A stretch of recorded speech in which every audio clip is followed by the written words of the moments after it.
أستغفر الله العظيم الذي لا إله إلا هو الحي القيوم وأتوب إليه. أستغفر الله العظيم الذي لا إله إلا هو الحي القيوم وأتوب إليه.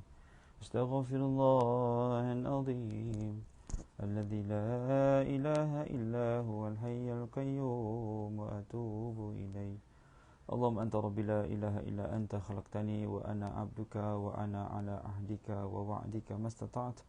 أعوذ بك من شر ما صنعت. أبوء لك بنعمتك علي وأبوء بذنبي فاغفر لي فإنه لا يغفر الذنوب إلا أنت.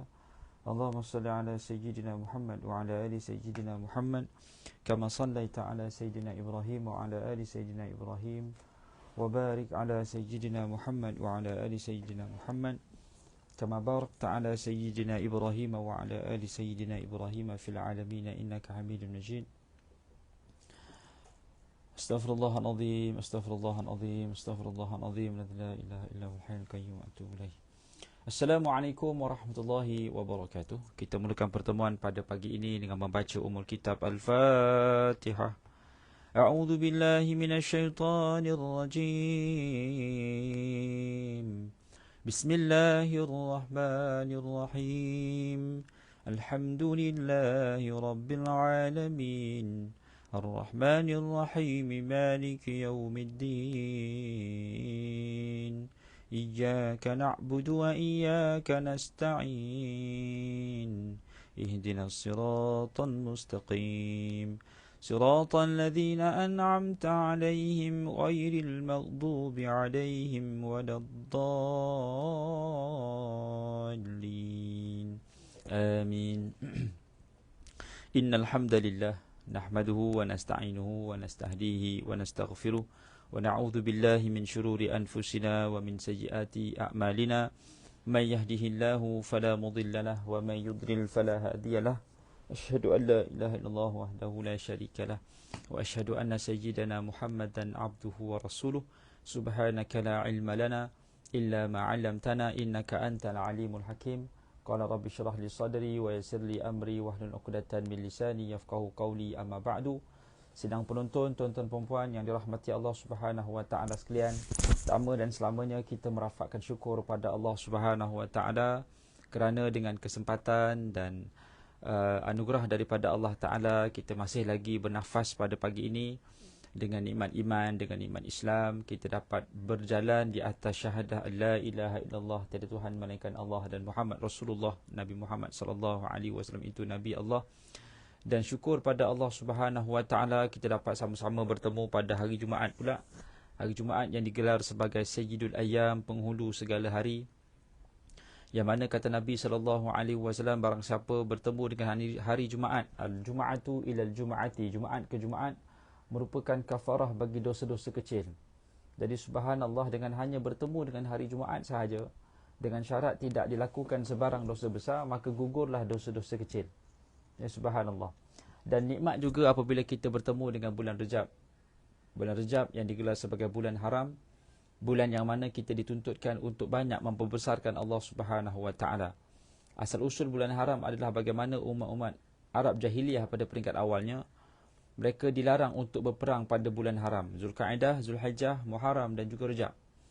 Dan Allah Subhanahu wa taala menurunkan ayat untuk memberitahu bahawasanya alam ini, dunia ini berputar selama 12 bulan dan ada 4 bulan haram, lalu mengangkat darjat 4 bulan haram yang telah dilakukan oleh Arab jahiliyah sebagai satu bulan ataupun kumpulan bulan yang diharamkan untuk berperang.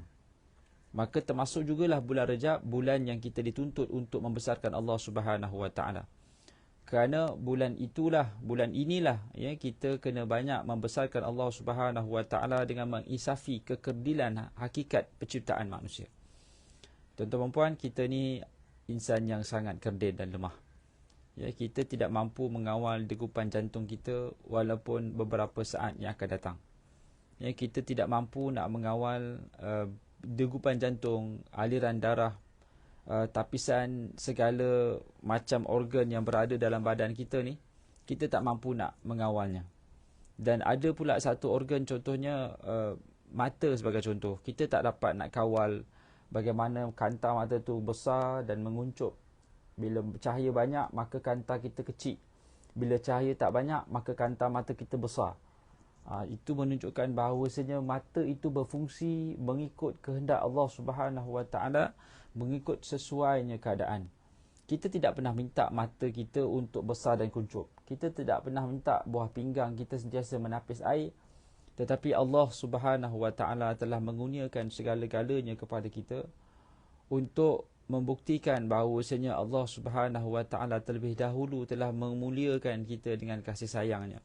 Tetapi kenapa kadang-kadang sebahagian manusia masih lagi tergamak untuk melakukan dosa dan maksiat di atas segala nikmat yang Allah Subhanahu Wa Taala telah kurniakan, dan dia telah menikmati nikmat itu lebih awal.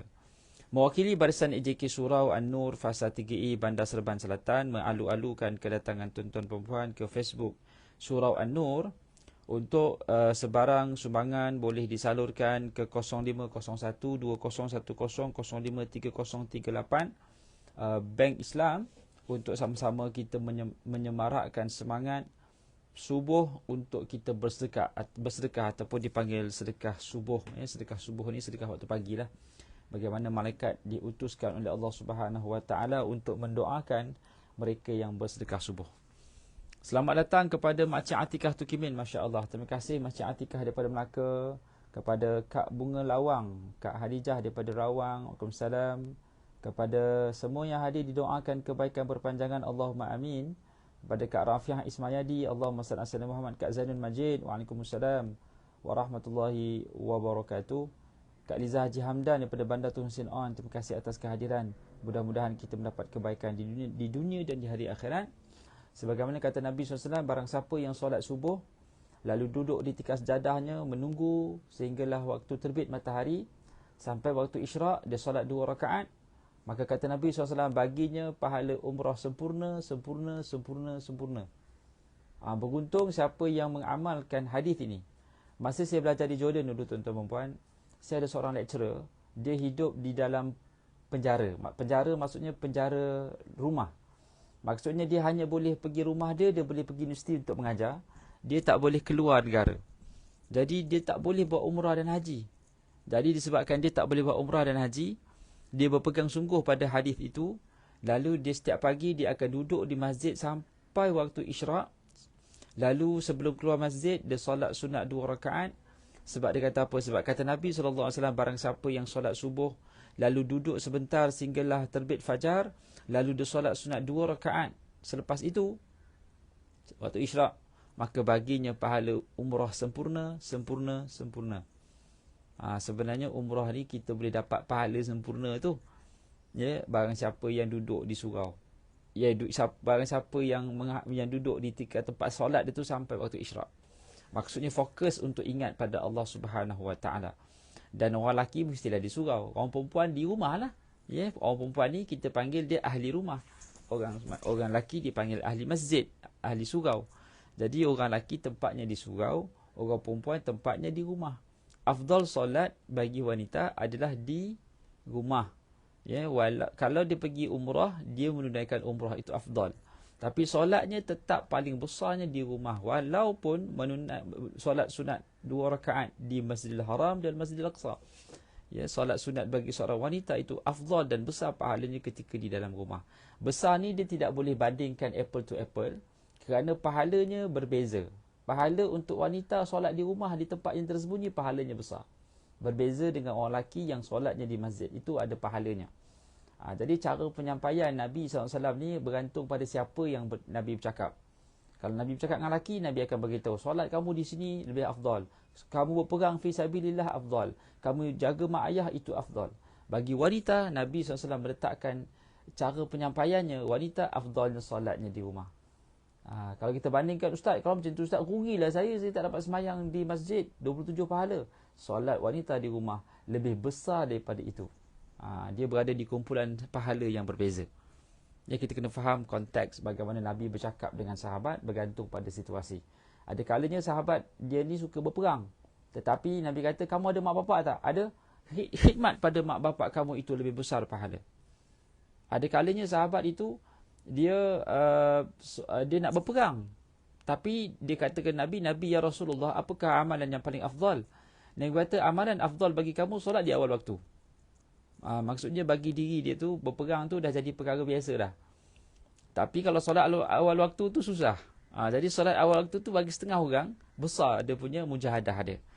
Jadi apa pun juga tuan-tuan perempuan, nilai mujahadah itu menjadi cagaran untuk menentukan pahala kita tu besar ataupun kecil. Mujahadah. Boleh faham mujahadah. Mujahadah ni kita paksa diri untuk beribadah.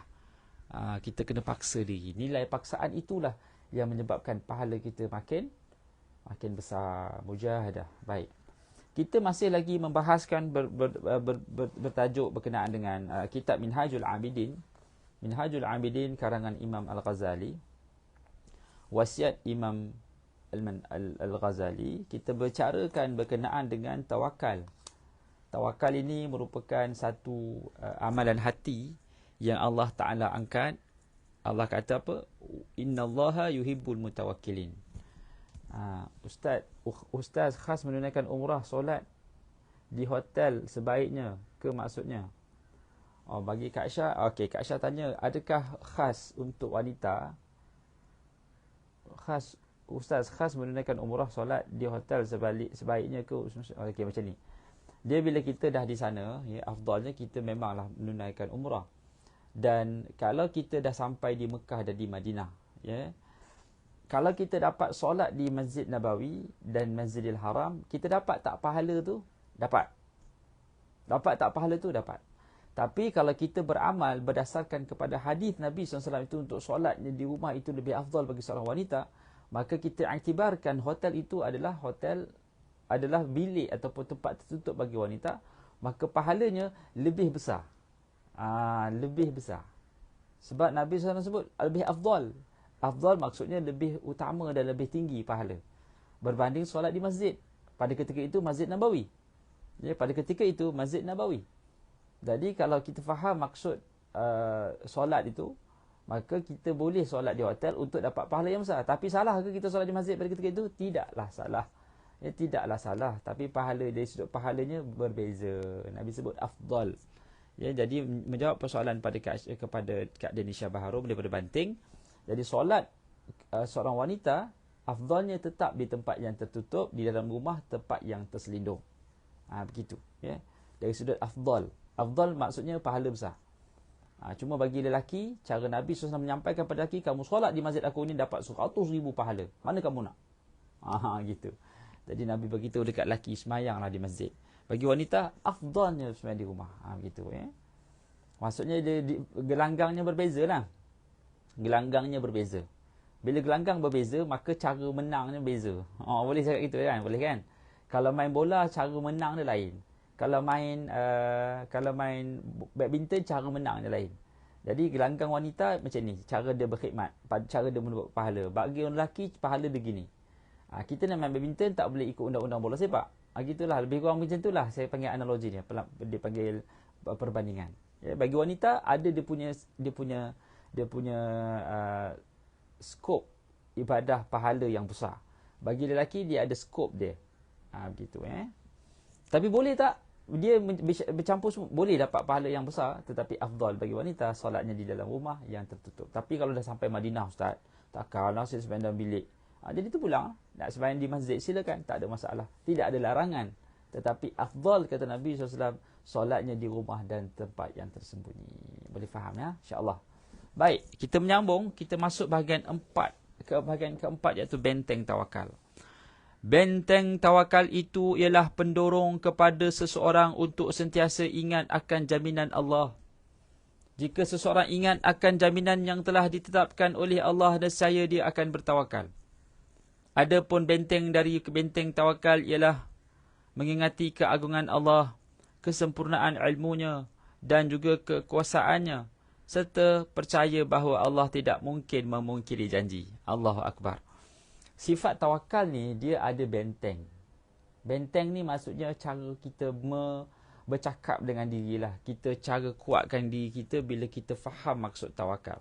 Kata Imam Ghazali, benteng ini, bila kita faham benteng tawakal ni, apa dia?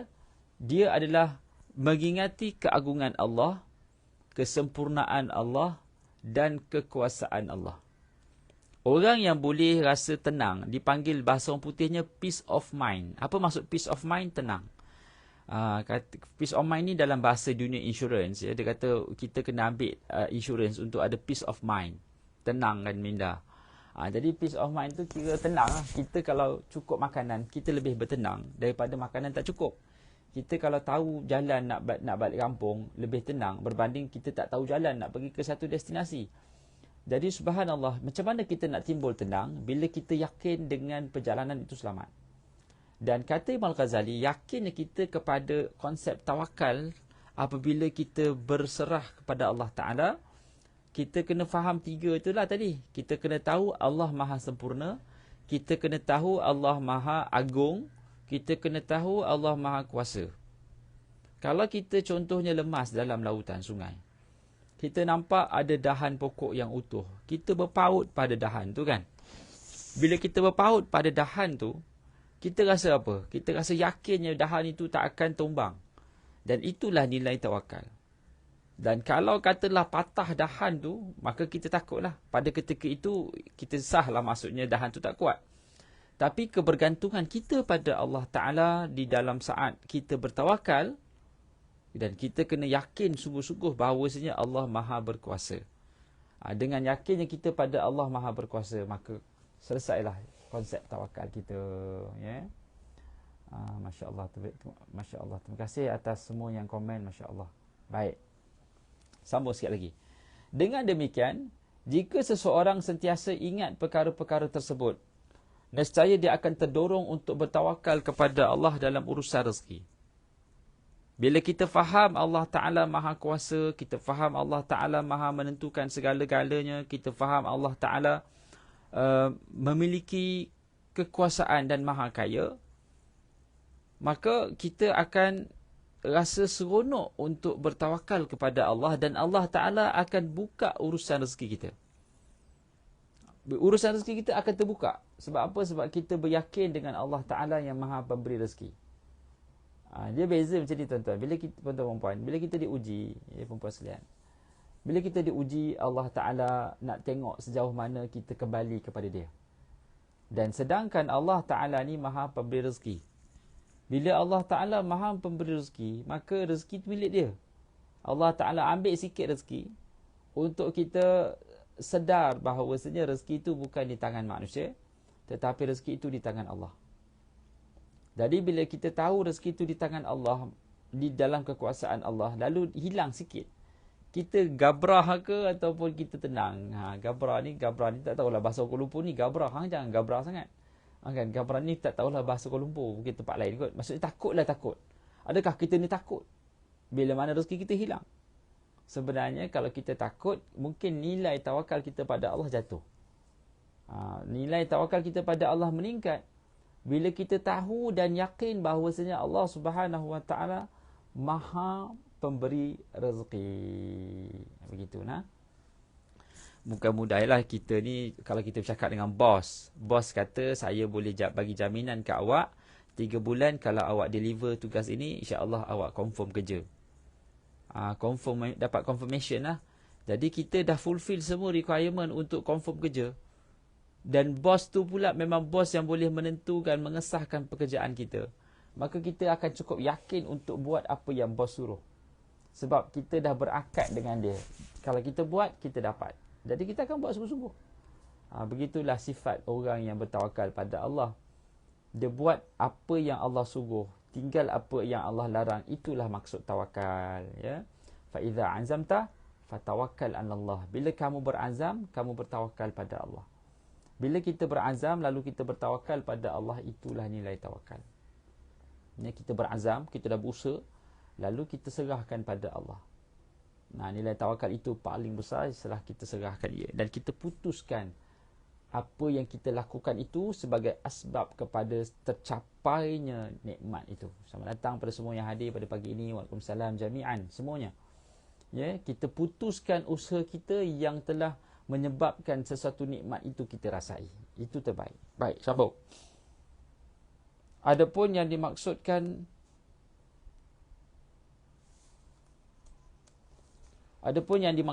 dengan rezeki maksum, ialah rezeki yang telah selesai diberi dan datangnya daripada hasil usaha seseorang, contohnya berladang ataupun berniaga. Sebenarnya kita tidak perlu memikirkan dan mencari rezeki yang demikian kerana ia telah ditetapkan di Lauh Al-Mahfuz. Tambahan pula yang sangat diperlukan oleh hamba Allah Ta'ala adalah jaminan rezeki itu datangnya secara langsung dan dijamin oleh Allah. Maka dengan tiada lagi perkara yang perlu diragukan. Sebagaimana firman Allah Ta'ala, وَابْتَغُوا مِنْ فَضْلِ اللَّهِ, dan carilah apa yang kamu hajati daripada limpah kurnia Allah. Surah Jumaah ayat ke-10. Maksud dari mencari kurniaan di atas adalah mencari ilmu dan pahala. Jadi subhanallah, rezeki kita ni Allah Ta'ala sebut apa? وَذَرُوا الْبَيْءِ وَابْتَغُوا مِنْ فَضْلِ اللَّهِ وَذَرُوا الْبَيْءِ, dan carilah rezeki dan mencarilah kurniaan di atas, mencari rezeki dan pahala. Dan Allah Ta'ala sebut فَإِذَا قَضَيْتَ الصَّلَاةِ فَإِذَا قُضِيَتِ الصَّلَاةُ فَانْتَشِرُوا فِي الْأَرْضِ وَابْتَغُوا مِنْ فَضْلِ اللَّهِ. Kemudian setelah selesai solat, maka bertebaranlah kamu di muka bumi untuk menjalankan urusan masing-masing dan carilah apa yang dihajati dan daripada limpahan Allah. Baik, macam ni. Apabila kita berusaha dan usaha tu asbab kepada terhasilnya objektif ataupun apa yang kita nak lah, ya. Dan Allah Ta'ala berfirman dalam surah Jumaah, فَإِذَا قُضِيَتِ الصَّلَاةُ فَانْتَشِرُوا فِي الْأَرْضِ, bila kamu telah selesai solat, maksudnya jaga hubungan dengan Allah Ta'ala, maka usahalah untuk mencari rezeki, mencari apa yang Allah Ta'ala tinggalkan kamu di dunia. Jadi perkara asas yang Allah Ta'ala mulakan adalah menjaga hak Allah, iaitu solat. فَإِذَا قُضِيَتِ الصَّلَاةُ. Jadi konsep tawakal yang sebenar adalah dia menjaga diri dia daripada melakukan dosa dan maksiat lebih awal sebelum dia berusaha. Gitu, ya. Dia tak jadi konsep tawakal kalau dia tak tinggalkan maksiat dan ketaatan tak dibuat. Dia solat lambat, aurat tak tutup, makan riba, makan rasuah. Lalu dia menggunakan konsep saya dah usaha Ustaz, tawakal pada Allah Ta'ala. Itu tawakal yang salah. Kita nak naik pangkat tapi kita datang lambat. Kita nak naik pangkat di sisi bos tapi kita kerja malas. Lepas tu kita harapkan kita dapat naik pangkat dengan usaha kerja. Ya, usaha kita betul dah tu, kerja siap. Tapi datang lambat je. Macam agak-agaknya boleh naik pangkat tak? Kerja siap itu kewajipan, tapi datang awal juga satu kewajipan. Hubungan dengan bos tu penting, deliver tugas pun penting. Ramai orang pergi kerja, cari rezeki, tapi lupa jaga hubungan dengan Maha Pemberi rezeki. Penting tak? Dua-dua penting. Mencari rezeki penting, menjaga hubungan dengan Maha Pemberi rezeki juga penting. Tapi paling penting adalah menjaga hubungan dengan Maha Pemberi rezeki. Tanpa usaha ni pun Allah Ta'ala boleh beri apa yang kita nak, apa yang kita perlukan. Jadi dalam hidup kita ni, tuan-tuan perempuan sekalian yang dirahmati Allah, menjaga hubungan dengan Allah Subhanahu Wa Ta'ala itu adalah perkara yang paling penting. Buat maksiat lalu kita mengharapkan murah rezeki, maka kita mengharapkan apa dia? Naik pangkat tetapi hari-hari datang lambat. Waalaikumsalam kepada Kak Ju, kepada semua yang hadir pada pagi ini, masya-Allah. Baik. Dan apa lagi kata Allah Ta'ala dalam surah Al-Maidah, wa idza halaltum fastadu, dan apabila kamu telah selesai ihram maka bolehlah kamu berburu. Again, Allah Ta'ala menggunakan konteks buat ibadah dulu baru mencari rezeki. Taat dulu baru cari rezeki. Begitu. Ya, maksudnya Allah Ta'ala letakkan nilai ibadah dulu, nilai ketaatan dahulu sebelum kita berburu. Maksudnya bekerja untuk mencari rezeki lah. Itu dipanggil disiplin, menjaga hubungan dengan Allah Ta'ala, menjaga hubungan dengan Allah Ta'ala terlebih dahulu sebelum kita berusaha untuk mendapat apa juga penghasilan di atas usaha kita. Allahumma salli ala Sayyidina Muhammad wa ala alihi wa sahbihi wa sallam. Jadi pada hari Jumaat ni, maka marilah sama-sama kita banyakkan berselawat, ya. Selawat macam-macam ada. Sallallahu ala Muhammad. Banyakkan berselawat, masya-Allah. Ya, Allahumma salli ala Sayyidina Muhammad wa ala alihi wa sahbihi wa sallam. Bila nampak sahaja orang berselawat tu, kata Nabi SAW, 3 golongan yang mendapat kecelakaan bila mana dia ada kesempatan tapi dia tak buat, tak respon. Yang pertama, barang siapa ada mak bapak, di saat mak bapak tu tua, dia tak bagi khidmat, maka kecelakaanlah bagi dia. Yang kedua, barang siapa yang dapat Ramadan tapi dia tak dapat pengampunan, dia tidak respon pada nikmat Allah namanya Ramadan. Yang ketiga, barang siapa yang dengar nama Nabi disebut ataupun nampak tulisan apa-apa sahaja berkenaan dengan Rasulullah SAW, dia tidak berselawat, maka rugi jugalah. Itu peluang nikmat yang besar. Ya. Allahumma salli ala sayyidina Muhammad wa ala alihi wasallam. Baik. Maka antara perkara yang disebut oleh Imam Ghazali bila sebut tentang tawakal, bagaimana mungkin Allah memerintahkan hamba-Nya mencari apa-apa yang tidak diketahuinya, kerana tidak tahu di mana terdapat rezeki yang ditutup. Sedangkan rezeki yang ditutup adalah perbuatan Tuhan. Tetapi kita hanya sekadar berusaha sebelum ada kepastian sama ada rezeki kita berada di pasar atau di sawah, sehingga di antara sekalian ramai manusia tidak ada yang benar-benar tahu sebab-sebabnya. Manusia hanya meraba-raba dan menduga dari mana datangnya rezeki itu. Dan Allah tidak memerintahkan manusia untuk mencari apa-apa yang tidak diketahui meskipun tanpa sebab. Kita pun telah macam ni bila kita keluar mencari rezeki, asas kepada mencari rezeki ini kita memberi khidmat. Tugas kita, sebab tu kita kena faham. Ada orang kata, Ustaz, saya keluar cari rezeki. Sebenarnya statement tu kena ubah sikit. Kita bukan mencari rezeki, saya keluar atas arahan Allah Ta'ala untuk memberi khidmat. Kita ni ada dua je profession. Yang pertama hamba Allah, yang kedua khalifah. Wa ma khalaqtul jin wal ins illa liya'budun. Tidak aku jadikan manusia dan jin melainkan mengabdikan diri kepada Allah. Yang kedua, Allah Subhanahu Wa Ta'ala berfirman, inni ja'ilun fil ardi khalifah. Aku jadikan di atas muka bumi ini khalifah. Dua ni je. Jadi bila kita keluar, khalifah ni dia tugas apa tuan-tuan puan? Khalifah ni tugas dia cari rezeki ke tak? Tugas dia adalah mentadbir alam. Jadi tugas kita mentadbir alam, lalu Allah Ta'ala datangkan rezeki. Gitu. Jangan salah faham kita keluar pergi cari rezeki. Rezeki tu kita kena faham, rezeki tu dah ada, cuma kita letakkan konteks rezeki itu di dalam tangan Allah. Maka kita sendiri yang berusaha untuk memuliakan makhluk yang lain sebagai khalifah. Kita khalifah. Jadi kata perkataan kita, rezeki ni asasnya adalah kita menjaga hubungan dengan Allah Ta'ala dan kita bertugas sebagai khalifah. Maka Allah Ta'ala yang datangkan sebab-sebab untuk membuka pintu rezeki. Baik. Kita pun telah cukup mendapatkan bukti bahawa para Nabi SAW dan para Anbiya yang bertawakal pada Allah pada umumnya tidak mencari rezeki. Para Nabi sebagai contoh, mereka keluar rumah, mereka tak cari rezeki. Tetapi mereka keluar rumah untuk memberi manfaat pada manusia. Sama juga kita, kalau kita keluar dan kita letakkan rezeki itu di tangan. Dan kadang-kadang ada orang berkata, our future is in our hand. We control our own fate. Ini kata-kata yang sangat bahaya sebagai seorang manusia kerana dia melanggar ciri-ciri orang yang tawakal. Malah dia boleh termasuk di kalangan orang yang mendapat dosa besar kerana dia meramal masa depan. Dia mengambil hak Allah Ta'ala dalam masa depan. Dalam suratul Kahfi cerita nombor 2. Bagaimana dua orang sahabat yang kaya dan yang miskin. Yang kaya tu kata pada si miskin, wahai si miskin, kamu tak tengok ke kekayaan aku ni? Kalau kiamat sekalipun, aku tetap kaya lagi. Nampak? Si miskin tu pada peringkat awal, dia reserve. Dia tak kisah pun si kaya tu nak belagak. Tapi sampai ke peringkat si kaya mengambil hak Allah Ta'ala menentukan masa depan, maka si miskin tu kata, wahai si kaya, aku nak nasihatkan kamu. Apa artinya kamu membangga diri terhadap harta yang Allah bagi pinjam, sedangkan kamu dulu adalah air yang tidak bernilai. Itu wake up call lah si miskin tu kata si kaya tu. Jadi subhanallah, kita ni tidak ada sebab untuk kita berasa mendabik dada. Sebab asalnya adalah kita ni semua datangnya daripada Allah. Dan kita ni tak ada apa-apa. Kita mengusulkan apa yang telah pun Allah Ta'ala tentukan pada kita. Baik Allahumma salli ala Muhammad. Jadi tuan-tuan puan, kita sambung lagi satu perenggan. Ustaz, mana beli ridak cantik tu?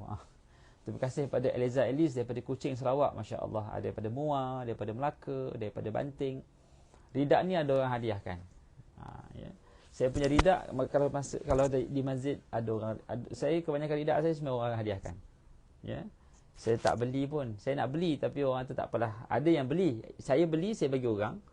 Orang beli, orang hadiah kat saya. Ini ada orang bagi hadiah kat saya lah. Terima kasih banyak. Saya rahsiakan orang tersebut lah biar dia dapat pahala selalu. Ya. Dan ada juga ridak warna hitam gold tu saya pakai. Ada orang bagi juga. Dan ada satu ridak warna putih. Ada orang minta hari tu, jadi saya bagi kat dia. Dia tu kata, Ustaz boleh tak nak ridak Ustaz? Saya ambil lah, saya bagi. Ya.